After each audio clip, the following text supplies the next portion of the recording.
Ya, bismillahirrahmanirrahim. Assalamualaikum warahmatullahi wabarakatuh. Selamat siang Bapak Ibu guru semua.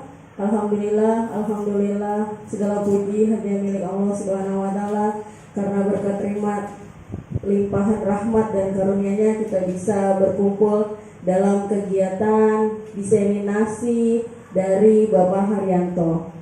Salawat dan salam semoga selalu tercurah kepada Nabi besar Muhammad Sallallahu Alaihi Wasallam, keluarganya, sahabatnya, dan kita sebagai ikutnya insya Allah akan selalu tetap istiqomah hingga akhir zaman. Amin amin ya Allah ya Rabbal alamin. Yang saya hormati Ibu Yayah Siti Rodiah SAG selaku Kepala Sekolah SDN Rambutan 06 Pagi. Yang saya juga hormati Bapak Abdul Rojak selaku Wakil Kepala Sekolah SDN Rambutan 06 Pagi. Yang sama-sama saya hormati dan banggakan Bapak Ibu guru semua yang bisa hadir dalam acara diseminasi ini. Semoga langkah-langkah kita semua menjadi nilai ibadah di hadapan Allah Subhanahu wa taala. Amin amin ya Allah rabbal alamin. Bapak Ibu, perkenalkan saya Hina Sena sebagai pembawa acara. Dalam acara ini kita akan mendengarkan sama-sama pemaparan dari Bapak Haryanto tentang bagaimana beliau melakukan diseminasi tentang budaya positif di sekolah kita ini. Nah, sebelum dimulai acara ini, mari sama-sama kita buka dengan baca basmalah. Bismillahirrahmanirrahim. Baik Bapak Ibu, untuk mempersingkat waktu, kita mulai saja pemaparan dari Bapak Haryanto. Oh iya, maaf. Sebelumnya, mari sama-sama kita dengarkan sambutan dari Ibu Kepala Sekolah SDN Rambutan 06 Pagi, Ibu Yayah Siti Rodiah SAG. Kepada Ibu disilakan.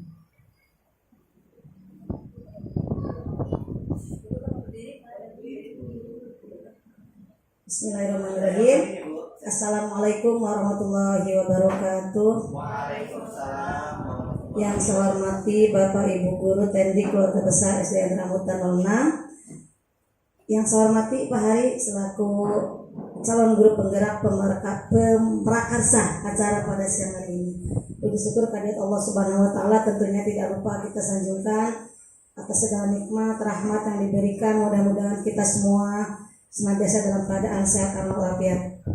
Salawat serta salam tidak lupa senantiasa kita curahkan kepada baginda Rasulullah Nabi Muhammad SAW, dan mudah-mudahan kita senantiasa menjadi umatnya yang setia. Bapak Ibu yang saya hormati, alhamdulillah pada siang hari yang sangat cerah ini kita bisa berkumpul lagi dalam acara diseminasi pembagian pemahaman dan pengalaman, yang dalam hal ini tentunya kita semua akan mendengarkan paparan dari yang kita sayangi, yang kita hormati, rekan kita Pak Haryanto. Bersyukur sekali tentunya kita keluarga besar SDN Rambutan 06 mempunyai banyak sekali ya teman-teman calon guru-guru penggerak, dan tentunya ilmunya selangkah lebih maju ya. Bukan berarti kita tidak bisa, tapi beliau-beliau ini selangkah lebih maju dan mau mengimbaskan untuk kita semua. Setiap saat, setiap waktu ya, sering banget kita diberikan ilmu-ilmu oleh rekan-rekan kita, dan tentunya ini akan menjadi bekal yang luar biasa untuk melaksanakan tugas kita sebagai pendidik, pengajar yang akan mencerdaskan putra-putri kita. Mari kita sama-sama dengarkan, kita simak apa yang akan disampaikan oleh Pak Haryanto. Mudah-mudahan bisa menjadi ilmu tambahan buat kita semua. Terima kasih. Wassalamualaikum warahmatullahi wabarakatuh.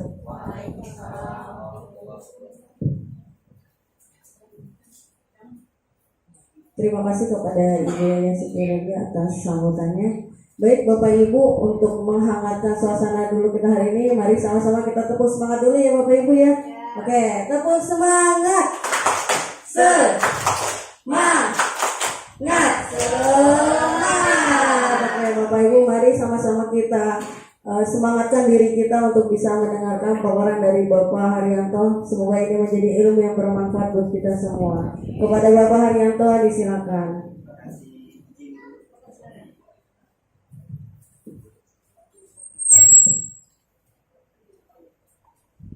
Bismillahirrahmanirrahim.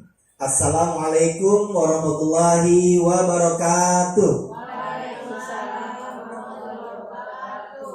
Alhamdulillahirabbil alamin. wa bihi nasta'in ala umuri dunya waddin. Wassalatu wassalamu ala asrafil anbiya'i wal mursalin wa ala alihi wa sahbihi ajmain. Amma ba'du.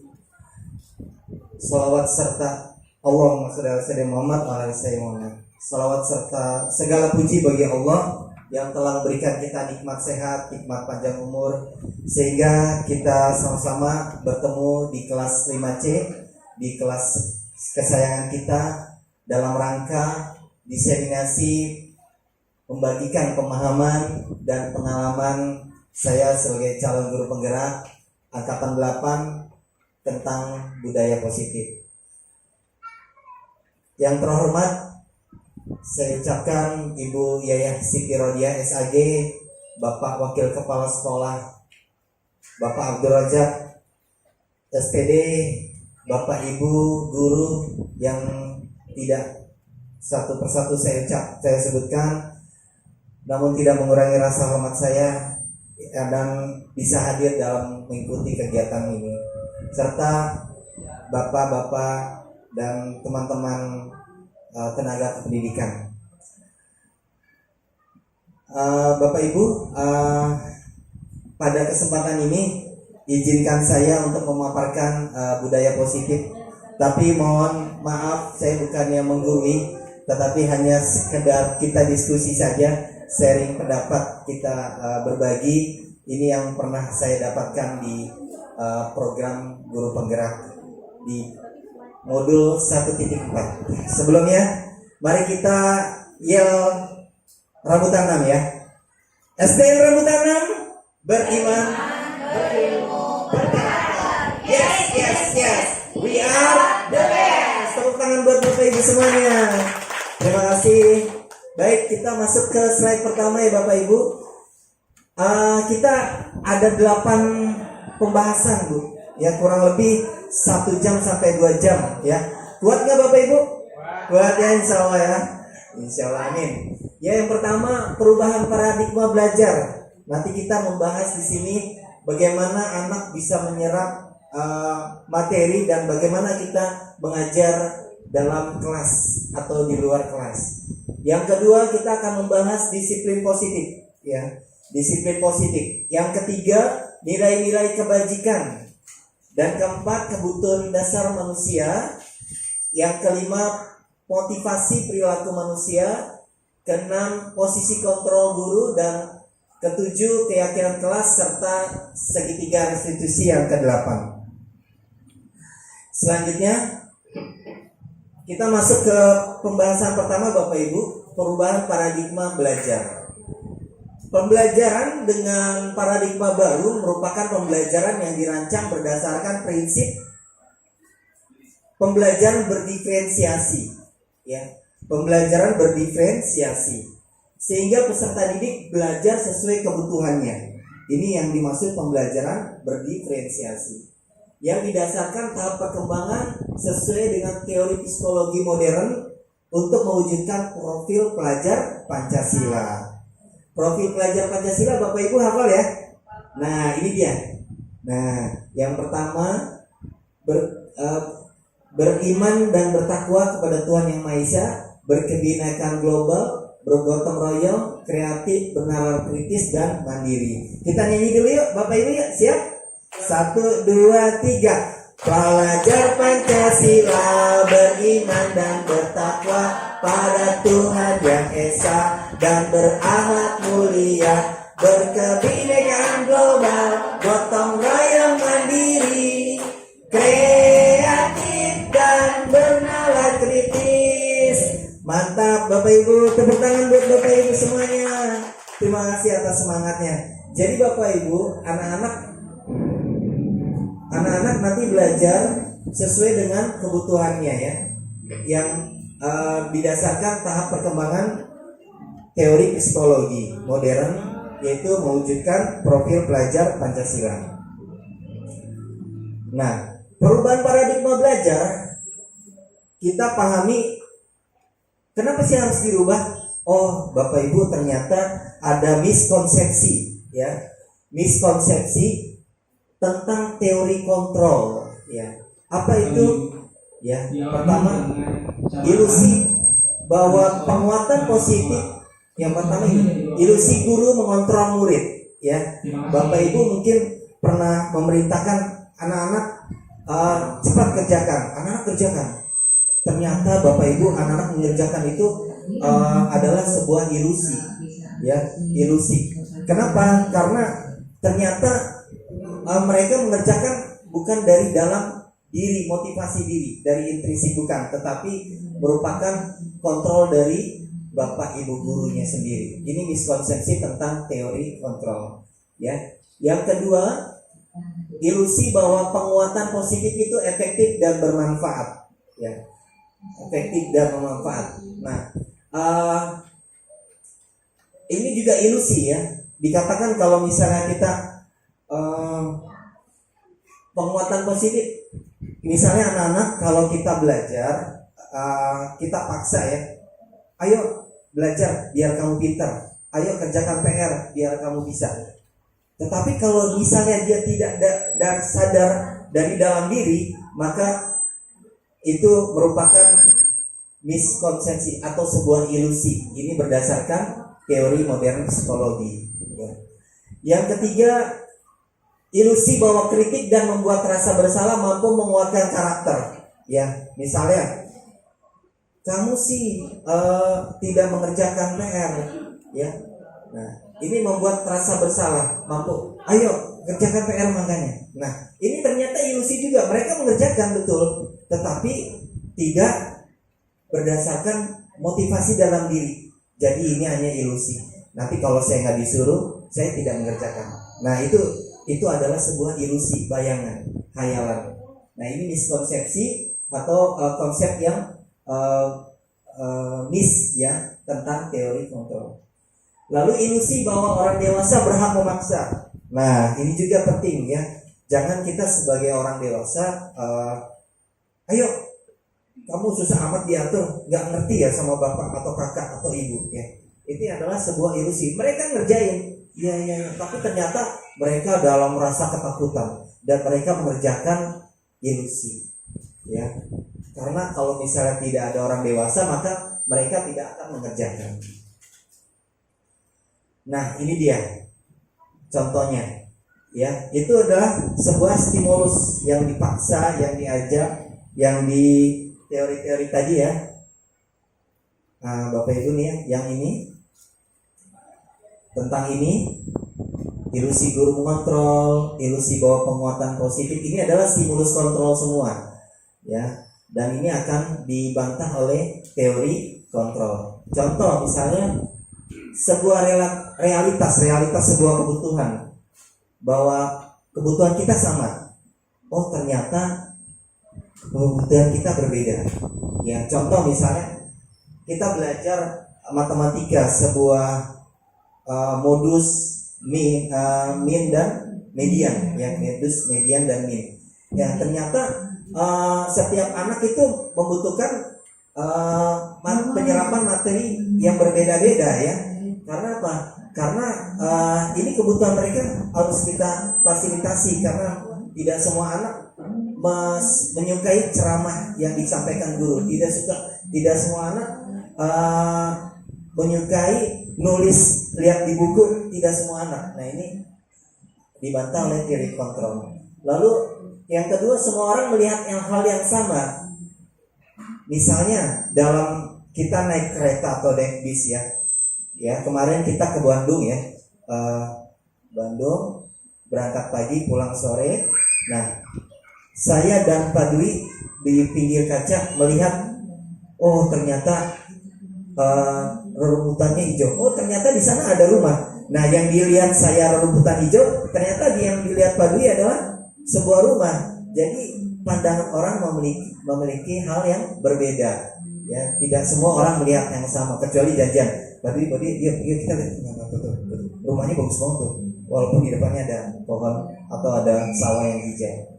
Nah, ini teori kontrol mengatakan seperti itu. Lalu stimulus kontrol yang lain, kita mencoba mengubah orang agar berpandangan sama dengan kita, ya.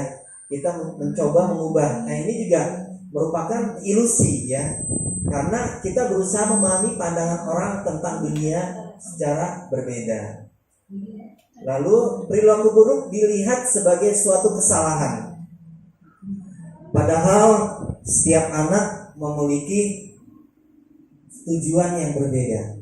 Oh, dia melakukan ini karena dia belum tahu. Oh, dia butuh perhatian seorang ayah. Oh, dia butuh perhatian seorang ibu. Nah, jadi mereka itu anak-anak melakukan hal yang buruk ternyata bukan suatu kesalahan, tetapi dia memiliki sebuah tujuan. Nah, ini yang harus kita dekati, yang harus kita restitusi. Selanjutnya, orang lain bisa mengontrol saya. Ternyata hanya Anda yang bisa mengontrol Anda sendiri, ya. Contoh yang kemarin kita lihat ya di YouTube atau berita atau acara, Bapak Ibu kepalkan tangan masing-masing, coba kepalkan tangan. Bapak Ibu kepalkan tangan, anggap itu sebuah yang paling berharga, ya. Apakah itu sebuah benda ataupun harga diri Bapak Ibu, itu yang paling Bapak Ibu harga dan yang paling Ibu Bapak Ibu. Nah, saya minta nih, ya, yang Bapak Ibu, Pak Urip, coba boleh nggak kalau saya minta ini yang Pak Urip genggam, kehormatan harga diri Pak Urip, saya boleh nggak saya minta? Nggak boleh. Kenapa? Ini sangat berharga, ini nggak boleh buat orang lain. Nah, ternyata saya tidak bisa mengontrol, ya. Walaupun kata kalimat stimulus respon saya bisa mengontrol, ya. Tetapi ternyata semua perilaku hanya Anda yang bisa mengontrol, hanya Pak Urip sendiri yang bisa mengontrol. Nah, ini adalah teori kontrol. Nah, mungkin ada juga yang bisa memberi dengan iming-iming atau janji-janji atau itu, ya. Misalnya Mas Dadang, boleh nggak saya minta saya kasih mobil, mau nggak? Nggak mau juga, ya. Subhanallah, ya. Luar biasa.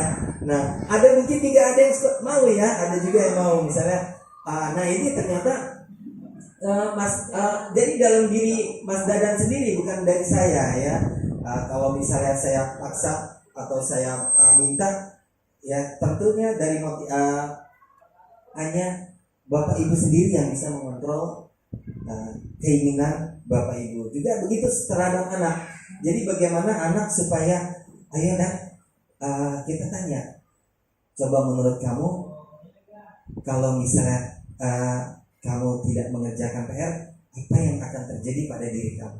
Nah, jadi mereka supaya berpikir sendiri agar dia sadar kalau misalnya, oh iya, jadi saya mengerjakan PR bukan karena takut disuruh sama ayah atau ibu, bukan takut disuruh sama bapak ibu guru, tetapi saya memang butuh. Nah, ini yang penting. Nah, ini teori kontrol berkata seperti itu. Maka kita akan selanjutnya akan mengubah stimulus respon menjadi teori kontrol. Lalu pemaksaan ada pada saat bujukan gagal. Nah, ini yang tadi tuh, ya.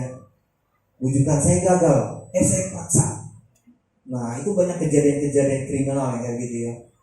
Akhirnya, nah, selesai, diambillah barang-barang ini. Bujukan pemaksaan akan terjadi jika bujukan gagal, ini stimulus respon. Tetapi kalau teori kontrol, kolaborasi dan konsensus. Kolaborasi adalah pembicaraan, ya, dialog, ya, kerjasama. Lalu konsensus, kesepakatan, perjanjian. Nah, sehingga menciptakan pilihan-pilihan baru. Ada, ya, sesuatu yang disepakati. Nah, lalu model berpikir menang kalah. Ayo, Pak Urip buka nggak? Dibuka, saya menang, Pak Urip kalah. Ya, misalnya kayak gitu. Artinya saya mengontrol Pak Urip, ya. Nah, ini menang kalah kalau stimulus. Ya, tadi kayak Mas Dadang, saya kasih mobil, itu stimulus. Lalu Mas Dadang ngasih.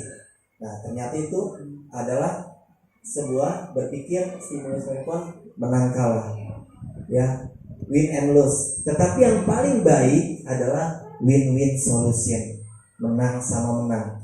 Kalau misalnya Pak Urip begitu, bagaimana biar saya bisa juga memiliki yang seperti Pak Urip miliki, gitu. Itu harusnya seperti itu. Nah, selanjutnya kita akan masuk ke materi kedua, yaitu disiplin positif. Ini menurut Gosen atau Diana Gosen dalam bukunya Restruction School Discipline ya tahun 2001, dia menyatakan bahwa arti dari kata disiplin adalah disiplina yang artinya belajar. Ya subhanallah ya. Jadi belajar adalah disiplin. Tanpa disiplin anak tidak belajar. Lalu disiplin positif menurut beliau ya adalah suatu bentuk cara dalam menerapkan disiplin yang bertujuan menumbuhkan kesadaran serta memberdayakan peserta didik tanpa imbalan penghargaan reward. Jadi anak-anak belajar ya tanpa ada reward, jadi kesadaran sendiri. Ya itu harus kita termasuk saya masih belajar bagaimana anak-anak bisa tumbuh disiplin positif itu tanpa saya kasih reward. Ayo anak-anak kerjakan, nanti dapat nilai 100. Itu reward salah satu. Ayo anak-anak nanti dapat bintang, itu juga reward ya ternyata ya. Subhanallah. Tapi sebenarnya boleh-boleh saja lah ya, tapi jangan terlalu sering. Mungkin untuk memotivasi. Nah ini mungkin dalam prakteknya nanti akan kita jalankan bagaimana sih seharusnya nih reward and punishment. Nah hukuman ya, ayo kalau nggak ngerjain PR lari ke lapangan. Nah itu tuh punishment. Akhirnya ngerjain PR. Nah ini tidak menumbuhkan disiplin positif. Maka anak-anak bagaimana menumbuhkan disiplin positif, yaitu memberdayakan tanpa, ini ada yang perlu kita ini garis bawahi, tanpa imbalan maupun hukuman. Jadi sebagai pendidik, tujuan kita adalah menciptakan anak-anak yang memiliki disiplin diri sehingga mereka bisa berperilaku dengan mengacu pada nilai-nilai kebajikan. Ya, mereka berperilaku dengan nilai-nilai kebajikan yang universal. Wow, universal artinya holistik, keseluruhan dalam perubahan perilaku ke arah yang lebih baik. Ya, subhanallah. Nah, apa sih nilai-nilai kebajikan itu yang harus anak-anak pahami? Nah, ini dia. Ya, Ki Hajar Dewantoro yang sudah memprakarsai kalimat ini tahun 1928-an ya. Dan ini pada Kementerian Pendidikan dan Kebudayaan disebut sebagai profil pelajar Pancasila yang tadi kita nyanyikan bersama ya. Beriman dan bertakwa kepada Tuhan Yang Maha Esa dan berakhlak mulia, berkebinekaan global, mandiri, gotong royong, kreatif, bernalar kritis. Ini mandirinya double ya. Nah harusnya 6. Ya ternyata. Oke, ini kalau di laptop kecil, jadi mandiri double ini. Harusnya 6. Baik, 6 ya Bapak Ibu ya. Lalu dari IBO, ini IBO Primary Years Program, program utama tahunan dari Institut Organization ya. Bapak ini adalah nilai yang disepakati bersama lepas dari agama, suku dan bahasa serta latar belakang lainnya ya. Contoh nilai kebajikan universal sebuah organisasi dan institusi. Selanjutnya ini adalah organisasi ini dari Inggris nih kalau nggak salah, yaitu rasa hormat, integritas, mandiri, menghargai, antusias, empati, keingintahuan, kreativitas dan kerjasama.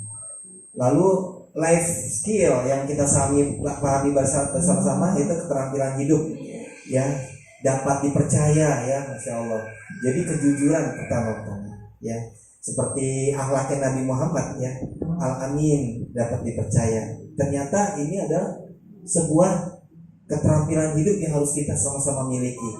Nah, khususnya untuk anak-anak. Lurus hati artinya bersih hati. Jagalah hati, Jangan kau kotori.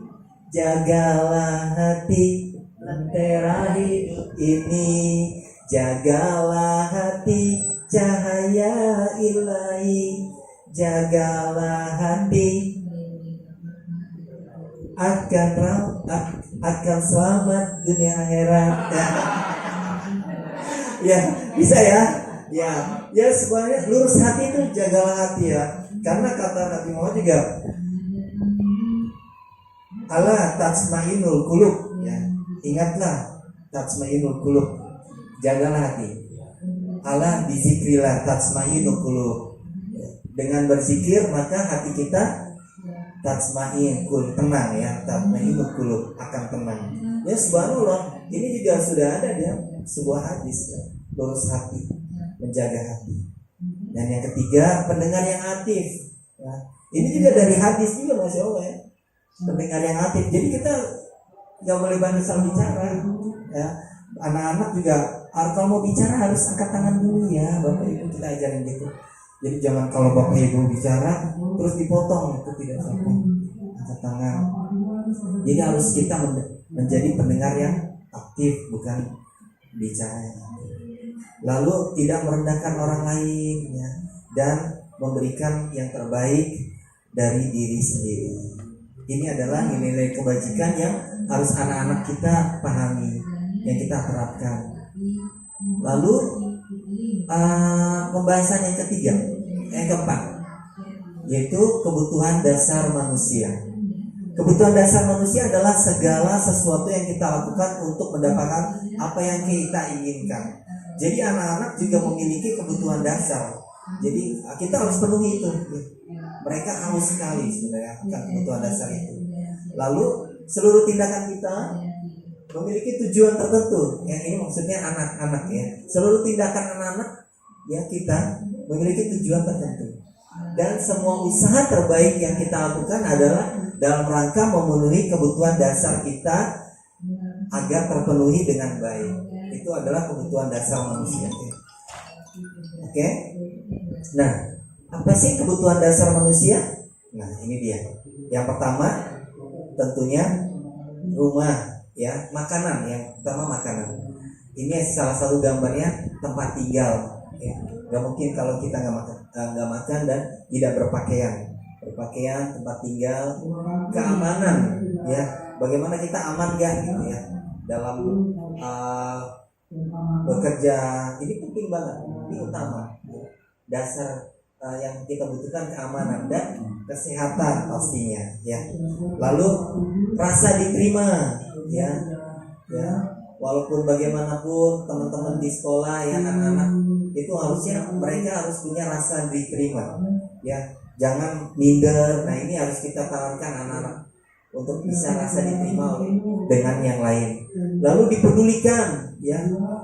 Jadi dipedulikan, jangan anak-anak kalau misalnya dia kan nggak bisa, itu nggak boleh. Ya harus ada, jangan diabaikan, tapi kita dekati dengan mempedulikan. Ayo, kenapa kamu kesulitan ya? Lalu berbagi, kerjasama menjadi bagian dari kelompok. Oke, untuk yang harga diri boleh Pak Mas Dadan bacain yang harga diri apa sih? Keinginan untuk dianggap pemimpin, berprestasi, diakui dan didengar. Ini adalah penguasaan. Jadi kebutuhan manusia adalah penguasaan. Lalu kebebasan dan kesenangan di sini. Kebebasan ini mandiri, memiliki pilihan, mencoba hal baru dan mampu mengendalikan arah dirinya. Dan kesenangan, dan subhanallah, semua orang pasti membutuhkan kesenangan, apalagi anak-anak ya. Masih anak-anak kesenangan. Selanjutnya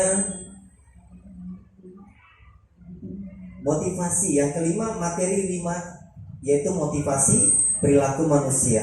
Nah, ini harus kita pelajari sama-sama Bapak Ibu, terutama saya ya. Ternyata untuk menghindari ketidaknyamanan atau merupakan hukuman adalah sebuah motivasi ekstrinsik ya. Jadi anak-anak ternyata kalau dikasih hukuman, mereka justru mereka melakukan hal itu karena dihukum. Mereka melakukan itu karena ketidaknyamanan ya. Dihukum jadi tidak nyaman, berlari, nyapu misalnya, walaupun itu menjaga kebersihan ya. Apalagi nggak boleh ya sampai menjaga, tidak bisa boleh. Nah ini juga terus mendapatkan imbalan yang positif, mendapat imbalan. Ayo anak-anak Siapa yang bisa mengerjakan, Pak Hari kasih 50.000 misalnya. Wah, jadi perebutan, mau. Nah ini juga nggak boleh. Ternyata ini mereka melakukannya motivasi dari ekstrinsik. Ini nih kurang ini stimulus respon ya tadi ya. Nah, ini motivasi mereka dari ekstrinsik. Nah yang paling tepat adalah dari intrinsik, karena ini ada dan tidak ada kita, anak-anak akan selalu melakukan hal yang sama yang kita inginkan, yaitu untuk menjadi orang yang mereka inginkan dan menghargai diri sendiri. Ya, anak-anak melakukan itu ya karena saya ingin seperti itu gitu. Dan anak-anak melakukan itu karena saya merupakan memiliki penghargaan diri sendiri, saya bangga, ada kepuasan gitu. Nah ini yang penting, nilai yang mereka percayai itu intrinsik dari dalam diri anak-anak. Ini motivasi perilaku anak-anak. Oke. Selanjutnya motivasi perilaku manusia, ini masih dalam motivasi perilaku manusia bagian kelima. Nah ini contoh hukuman. Ya, contohnya tidak terencana tiba-tiba, ini hukuman. Misalnya ketika berdoa dia bercanda, misalnya Hari, kamu kok bercanda sih berdoa? Ya, karena kamu bercanda, Pak Uri hukum. Ayo Hari, karena kamu tidak khusyuk doanya, Pak Hari hukum. Pak Uri hukum. Nah ini adalah sebuah hukuman, itu tidak boleh juga. Nah ini sangat menjatuhkan anak psikologi dan karakternya. Murid tidak mengetahui yang akan terjadi, tidak dilibatkan ya, jadi tidak diajak bicara ya, kesepakatannya apa, lalu berupa hukuman fisik maupun psikis. Ini adalah contoh perilaku manusia, motivasi perilaku manusia karena hukuman. Lalu yang kedua konsekuensi, ini bandul ya, jadi kayak efek domino. Nah ini efek domino, konsekuensi. Nah ini terencana, disepakati sesuai peraturan, tetapi murid tetap dibuat tidak nyaman. Ya, kenapa? Karena sikap guru selalu memonitor murid. Nah ini juga dari ekstrinsik. Nah ini sebuah efek domino, konsekuensi. Ini juga sebuah contoh motivasi perilaku yang didasarkan oleh sesuatu yang bukan hukuman tetapi membuat murid tetap tidak nyaman. Lalu yang ketiga, ini restitusi. Ini yang terbaik ternyata ya Bapak Ibu, yaitu proses menciptakan kondisi bagi murid untuk memperbaiki kesalahan. Proses kolaboratif yang mengajarkan murid untuk mencari solusinya sendiri. Subhanallah ya. Ternyata restitusi ini adalah proses bagaimana kita menciptakan kondisi bagi murid untuk memperbaiki kesalahannya tanpa dipaksa, tanpa dikasih hukuman, tanpa dikasih imbalan ya. Ayo, karena kamu nggak mau dihukum, ya udah deh kamu kerjain ini, nanti Pak Hari kasih imbalan. Nah itu juga nggak boleh ya. Karena tidak bukan dari kesadaran dari anak sendiri. Oke, kita masuk yang keenam ya Bapak Ibu, yaitu 5 posisi kontrol guru. Siapa yang mau baca? Ya Mbak Desi, silakan. 5 posisi kontrol guru apa saja Bu Desi? 5 posisi kontrol guru. Yang pertama penghukum, kedua pembuat merasa bersalah, ketiga teman, keempat pemantau, dan kelima manajer. Terima kasih Bu Desi. Tepuk tangan dong buat Bu Desi dan Pak Dadan tadi yang sudah baca. Nah, ini adalah 5 posisi kontrol guru yang akan kita pakai. Maksudnya yang akan kita pahami sama-sama ya. Mana yang lebih tepat, yang cocok, dan yang the best lah ya, yang bisa anak-anak bisa kita rubah. Yang pertama yaitu penghukum. Nah ini contohnya sebuah kasus, ini kasusnya sama semua ya Bapak Ibu ya, yaitu siswa tidak menggunakan atribut lengkap saat upacara. Nah ini kalau penghukum, Haryanto, karena kamu tidak memakai atribut lengkap pada upacara, ayo hormat bendera 1 jam. Itu penghukum ternyata ya. Jadi posisi kontrol gurunya adalah sebagai penghukum. Nah ini nggak boleh Bapak Ibu, ternyata sudah tidak boleh. Kenapa? Karena ini bukan berasal dari intrinsik anak-anak. Oke, anak-anak lakukan. Ya, aku takut besok nanti dihukum hormat lagi, besok aku takut. Nah ini jadi ada rasa takut. Nanti suatu hari nggak ada Pak Haryanto nih, berarti bisa dong nggak pakai atribut lengkap. Nah ini nih ya akan begitu ya, akhirnya tidak terjalin, tidak terdidik anak yang berprofil pelajar Pancasila. Jadi lalu pembuat rasa bersalah sama kasusnya ya. Misalnya berapa kali sih Bapak kasih tahu ya dan ingatkan, kamu selalu saja mengecewakan, nggak pakai atribut. Senin kemarin begitu juga, Senin itu merasa bersalah.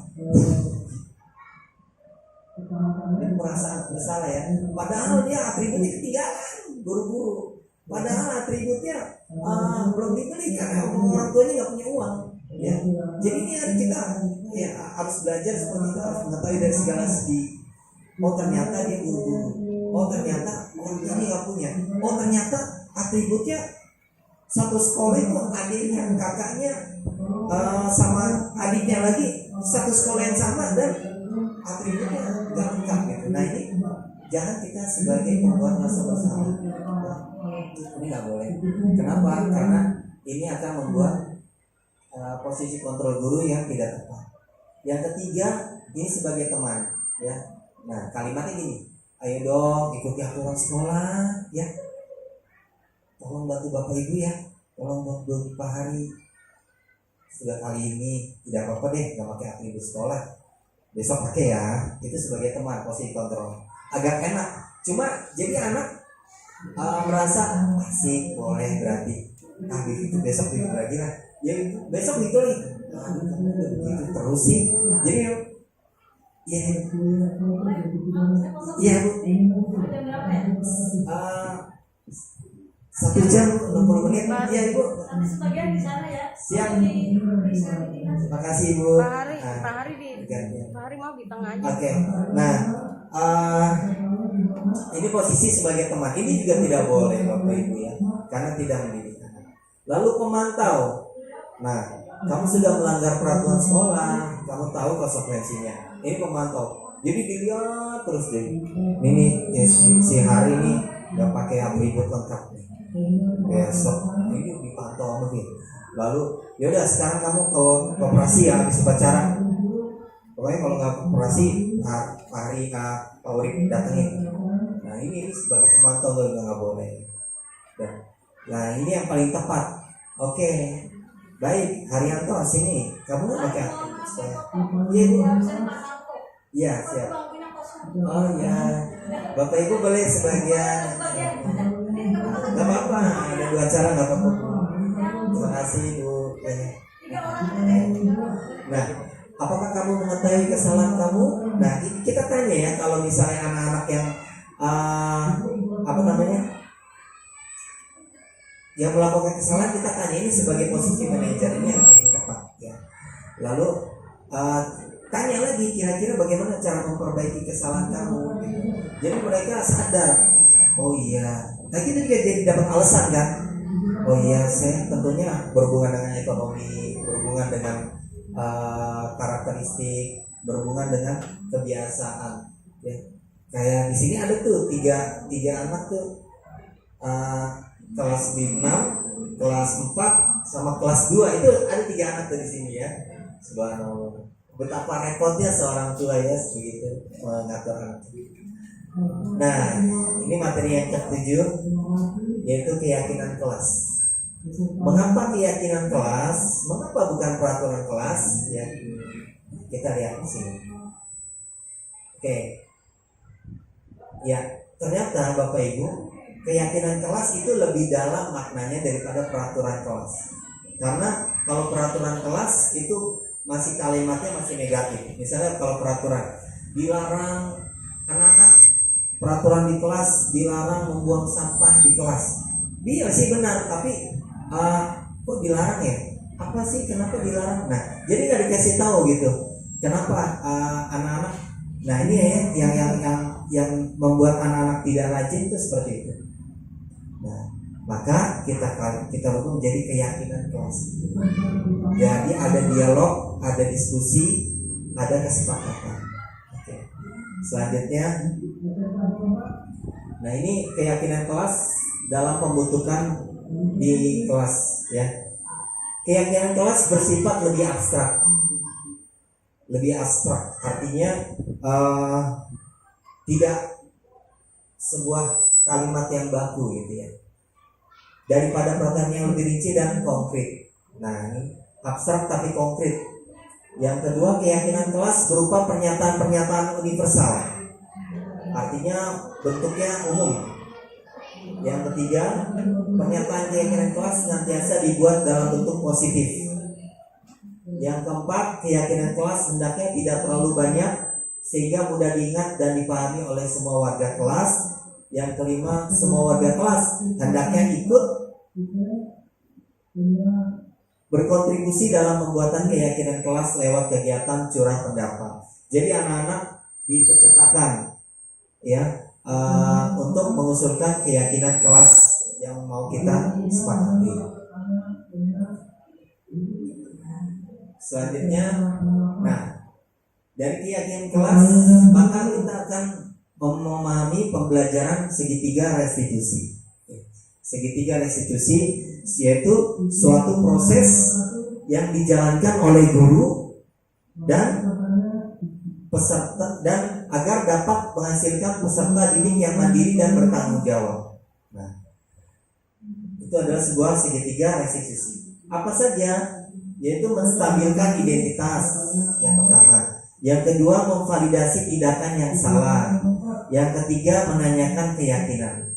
Nah, ini adalah segitiga restitusi. Karena bentuknya segitiga, maka dia ada 3 tahapan. Dan ini boleh nggak memvalidasi tindakan yang salah dulu, atau menanyakan keyakinan dulu? Boleh nggak? Boleh. Karena ini bentuknya segitiga sama sisi. Jadi ini terbalik juga boleh, ya. Oke. Lanjut, menstabilkan identitas. Ya, yang pertama adalah menstabilkan identitas, yaitu berbuat salah itu tidak apa-apa, ya. Berdasarkan prinsip berbuat kesalahan merupakan bagian dari proses pembelajaran, ya. Kenapa? Karena berbuat salah merupakan proses pembelajaran, ya. Kemudian kalimat yang selanjutnya kita bisa praktekkan, tidak ada manusia yang sempurna. Kamu juga, Pak Hari juga pernah melakukan itu, Pak Dadan juga pernah melakukan itu. Tidak apa-apa, ya. Sebuah manusia bisa berbuat salah. Yang ketiga, saya juga pernah melakukan kesalahan itu. Ini menstabilkan identitas supaya anak-anak tidak down dulu dipanggil, ya. Selanjutnya, kita bisa menyelesaikan ini. Jadi ada keyakinan untuk menstabilkan identitas anak-anak. Nah, ini yang kedua, memvalidasi tindakan yang salah. Ini pada umumnya memang harus berurutan, menstabilkan identitas, terus validasi tindakan yang salah, dan kemudian menanyakan keyakinan. Validasi tindakan yang salah yaitu berdasarkan prinsip bahwasanya setiap perilaku berupaya memenuhi kebutuhan tertentu, ya. Jadi kita harus yakin bahwasanya anak-anak melakukan sesuatu itu merupakan memiliki ketujuan tertentu, ya, memiliki keyakinan tertentu. Ya, kita bisa tanya, padahal kamu bisa melakukan yang lebih buruk loh dari ini, ya. Untungnya kalian tidak saling pukul-pukulan, ya. Nah, ini adalah validasi tindakan yang salah. Hanya mengata-katakan, ya, tidak apa-apa. Untungnya kamu tidak pukul, ya. Gitu dia. Kedua, kamu pasti punya alasan mengapa melakukan hal itu. Jadi anak-anak juga punya alasan mengapa melakukan hal yang itu. Yang ketiga, kamu patut bangga pada dirimu sendiri karena kamu telah melindungi sesuatu yang penting buatmu. Yang terakhir, kamu melakukannya karena mempertahankan sesuatu yang penting bagi diri.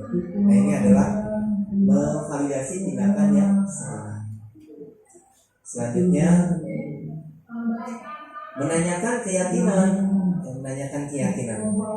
Berdasarkan prinsip teori kontrol bahwa pada dasarnya kita termotivasi secara intrinsik. Jadi keyakinan, ya. Keyakinan. Jadi kita anak-anak kita yakini bahwasannya anak-anak melakukan itu harus refleksi dan melihat bahwasannya ada yang salah yang dilakukan dan keyakinan mana yang telah kita sepakati bersama yang kita langgar. Yang kedua, nilai-nilai apa yang telah kita sepakati bersama. Ya, kita tanya, ya, kamu melakukan ini apa yang kamu langgar ya? Kita tanya ya, jangan diomelin, tapi kita tanya. Ini menanyakan keyakinan. Seperti apa gambaran sebuah kelas yang ideal menurut kamu? Kita tanya lagi ya.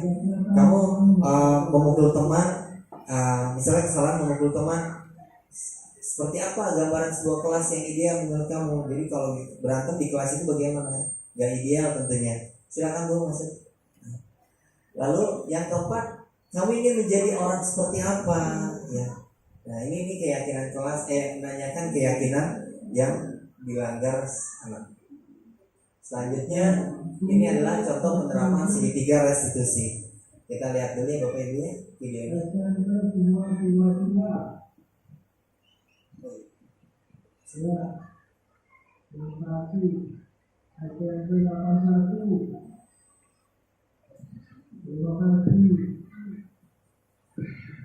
Oke, kita sebentar kita masukkan dulu suaranya.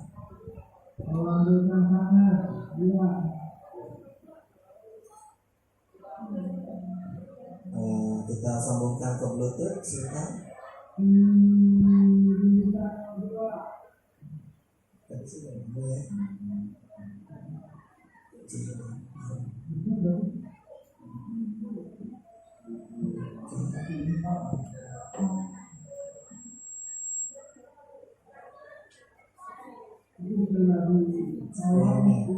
Ini dia.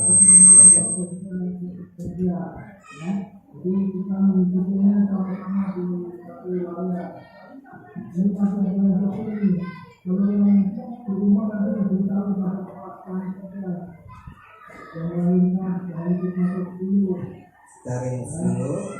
Ini dia.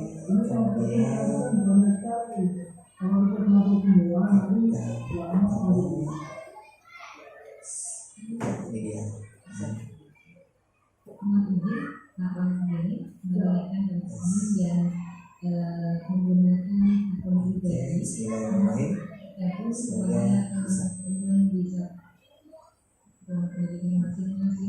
Karena di sini masih ada 300 people and everything masih di Lampung itu masih ada 302.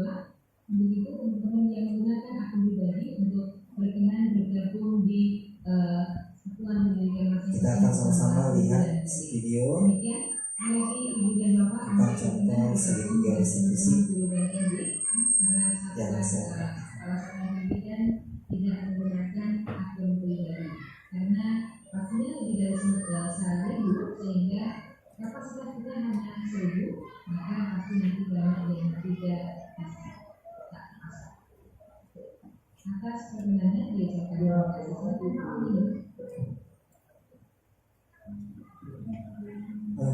suaranya.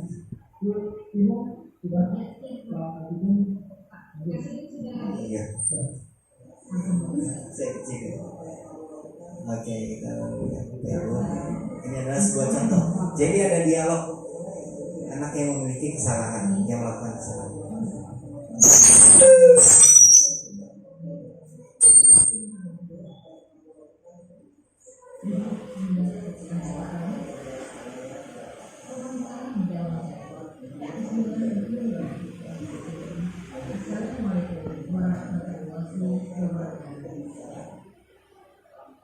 Buah pisang dimakan daun dimakan.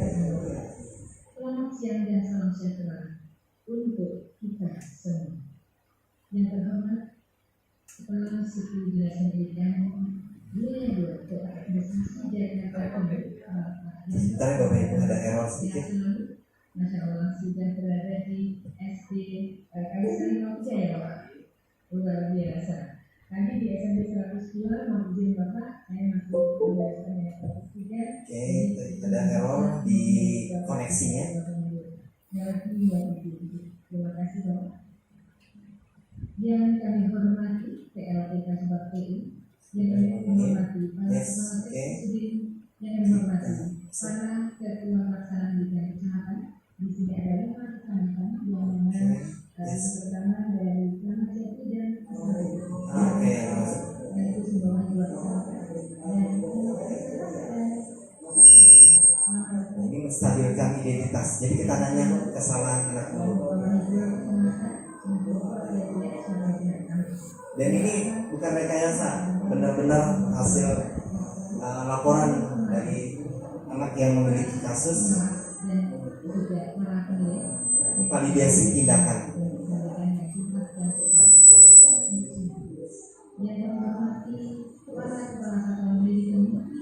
Kita tanya, apa yang anak-anak bisa pahami tentang validasi tindakan yang telah mereka lakukan? Nanyakan keyakinan yang sudah kita sepakati.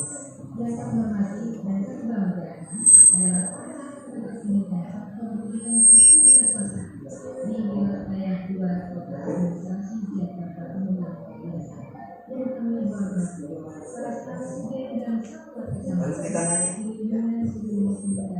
di 3 institusi ini kita tambahkan kedepannya bagaimana, langkah yang harus dilakukan, perbaikannya apa, itu penting juga Bapak Ibu.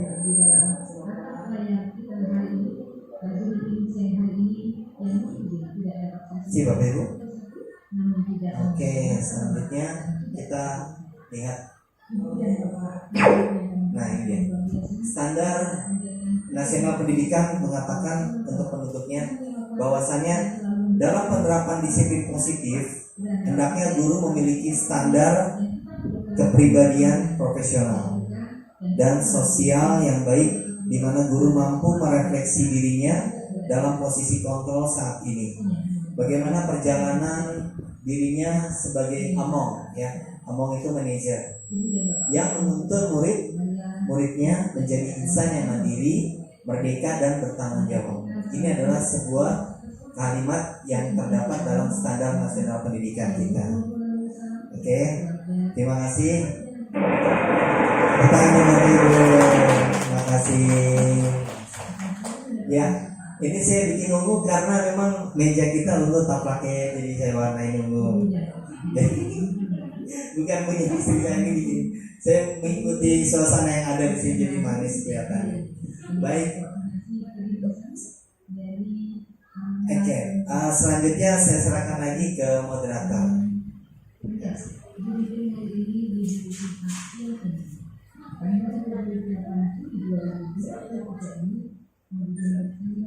Oke, Bapak Ibu, saya langsung pegang aja ya untuk sesi tanya jawab untuk mengisi. Baik, Bapak Ibu, barangkali ada yang sharing ya. Oke, siapa yang sharing? Ya, silakan Bu Iin, silakan sharing.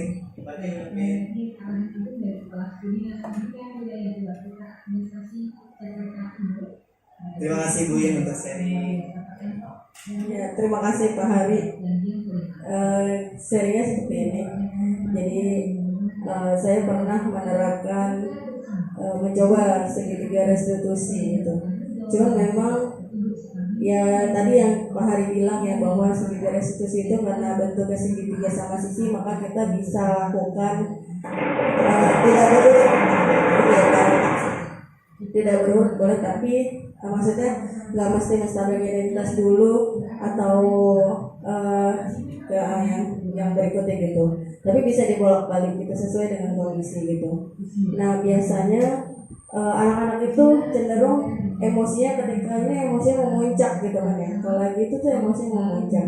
Untuk menstabil identitas karena kita nggak cuma dengan kata-kata yang singkat, dia bisa stabil. Ya. Dia biasanya masih dendam gitu loh. Kalau udah ini masih dendam. Nah biasanya idealnya itu sebenarnya kalau kita melakukan restitusi itu berapa kali ya Pak hari gitu, yang efektifnya gitu ya. Jadi paling tidak bekas itu keluar atau hilang dari diri anak itu. Terima kasih itu aja Pak. Terima kasih. Terima kasih Bu In. Tepuk tangan dong buat Bu In. Terima kasih. Ya, benar Bu In. Kadang memang ketika ada masalah terjadi, anak yang bermasalah biasanya kalau dia mengucapkan kalimat kotor berarti kan ada yang diucapkan ke orang lain. Atau kalau dia berantem pasti ada yang dirasa dirugikan. Pasti ada dua orang. Gak mungkin dia ngomong sama tembok atau pohonan ya. Jadi memang ada betul ya, emosi masih meletup-meletup. Nah ini berapa kali kata Bu In? Kemungkinan memang nggak harus sekali benar. Tapi memang masing-masing pribadi beda-beda ya. Anak-anak memiliki psikologi dan emosi yang berbeda-beda. Ada yang mudah cepat larutnya, emosinya cepat turun. Ada yang tidak. Mungkin kita takar mungkin 3-4 kali ya pertemuan seperti itu. Dan kita lihat kemajuannya. Apakah masih ada tindakan yang sama atau sudah berubah. Dan memang penting juga kita temukan kedua orang yang berbuat salah. Seperti video yang nah ini adalah contoh anak yang bermasalah. Jadi kita temukan mereka. Jadi bukan hanya satu aja yang bermasalah, tapi korbannya juga kita panggil juga. Nah, kita lihat.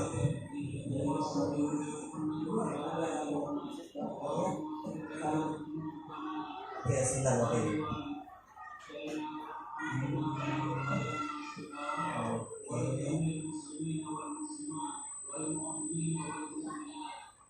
Ya, kita klik di sini, coba slide. Kita lihat ya Bapak Ibu.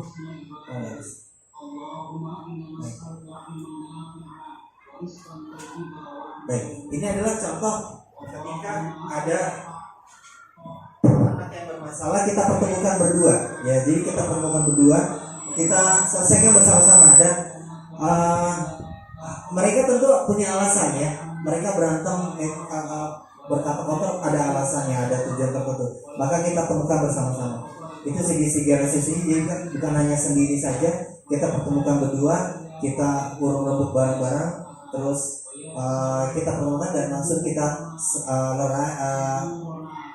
saling memaafkan di situ. Jadi sudah selesai juga saat ini. Nah, memang kadang-kadang kalau kita pertemukan mereka tuh, Pak dia dulu Pak. Nah ini yang agak sulit. Memang kadang-kadang harus satu-satu gitu ya. Cuma memang kalau udah siap memang harus kita pertemukan berdua. Ya, siapa yang mau bicara dulu? Gitu, kita kasih tahu. Ya udah, kamu silakan bicara. Kenapa kamu melakukan ini? Gitu. Ada diskusi. Kita stabilkan gitu.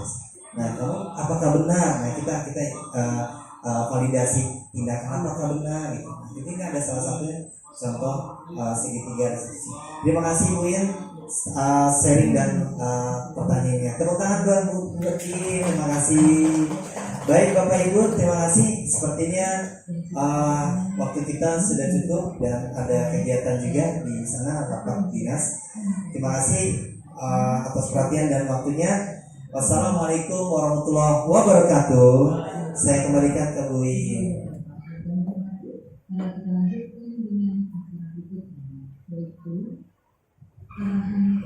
Baik Bapak Ibu, alhamdulillah ya sudah kita dengarkan paparan seminasi dari Bapak Haryanto. Semoga apa yang disampaikan beliau bisa bermanfaat dan kita bisa terapkan dalam kelas kita masing-masing untuk kemajuan dan kebahagiaan anak-anak kita.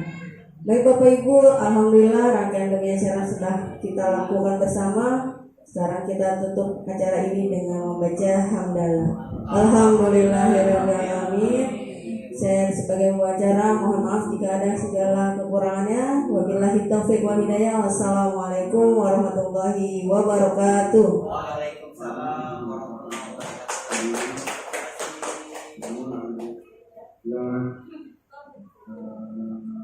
Pertahanan sekalian luar biasa, ini sudah mendapat lebih dari 1.000 lebih Sekolah di Jakarta Timur 59. pada nomor 2 ada diperhatikan 59. apabila Gak apa ntar dicampur aja Bang, sama restitusi sama apa tuh? Kayak bikin keyakinan kelas. CD-nya digabung. Makasih ya. Latihan aja.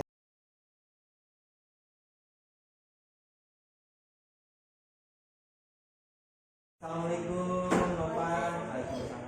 Novan pernah berbuat salah ya tadi ya? Novan bicara apa perbuatan salah apa Novan? Berbuat kotor, bicara kotor ya sama teman ya. Betul apa yang kamu lakukan itu? Iya, itu semua orang pernah berbuat salah ya, tidak apa-apa Novan. Nah Novan, untungnya kamu tidak berbuat lebih buruk lagi, yaitu memukul teman ya. Sebaiknya memang kita bicara baik, terus sopan ya, terus dan bicara jujur ya. Oke. Nah Novan, kamu tahu nggak, kamu telah melanggar keyakinan kelas kita. Apa melanggar keyakinan kelas? Ya sayang teman. Seharusnya kita dengan teman bagaimana? Baik, terus sopan, tidak boleh bohong dan tidak berantem ya. Baik, terus bagaimana sebaiknya dengan teman? Iya. Dan sayang teman. Baik, semoga Novan bisa berbuat lebih baik lagi ya ke depannya ya. Terima kasih Novan. Semoga kamu jadi lebih baik lagi. Amin. Terima kasih.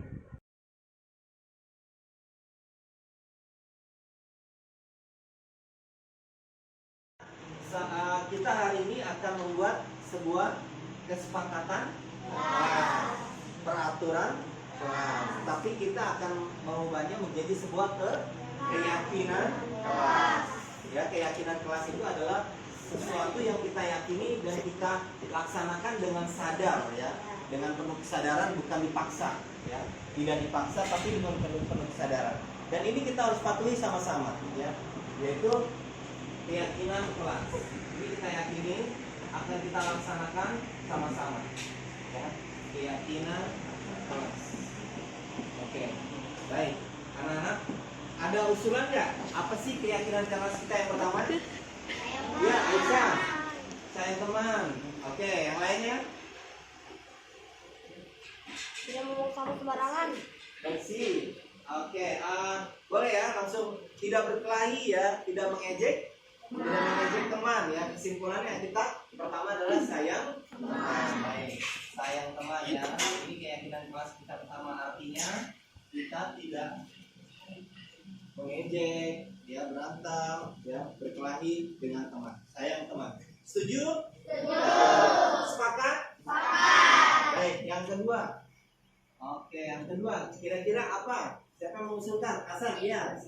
Bersih. Terus tidak membuang sampah sembarangan. Iya. Rajin piket. Ya. Oke, semuanya menuju ke arah kebersihan ya, menuju ke arah kebersihan. Berarti kita sepakati bersih lingkungan kelas, lingkungan sekolah, dan baju ya. Gigi juga harus bersih, rambut. Jadi bukan hanya lingkungan lantai saja yang bersih ya, tetapi harus keseluruhannya ya, baik baju, gigi, rambut, semuanya harus bersih. Oke. Baik, yang ketiga keyakinan kelas kita. Ada usulan? Siapa lagi? Ya? Ya, sabar. Terus siapa apa lagi kira-kira? Ya, bergantian. Oke, maksudnya kali kalau misalnya mengumpulkan buku ya, istirahat harus bergantian. Setuju ya, bergantian ya? Setuju ya, harus sabar bergantian, betul ya. Bergantian. Iya. Oke, atau sabar ya. Baik, yang keempat keyakinan kelas kita. Ada usulan? Fokus. Ya, yang lainnya? Ya. Minta izin. Ya, tadi. Ya, kita sepakati minta izin ya. Ya, artinya apa sih minta izin? Kalau mau kemana? Ke toilet, minta izin. Kalau mau mau bicara angkat tangan minta izin ya. Kalau mau meminjam sesuatu dengan teman minta izin ya. Ya udah kita sepakati ya, oke ya. Minta izin. Oke, kira-kira dua lagi deh.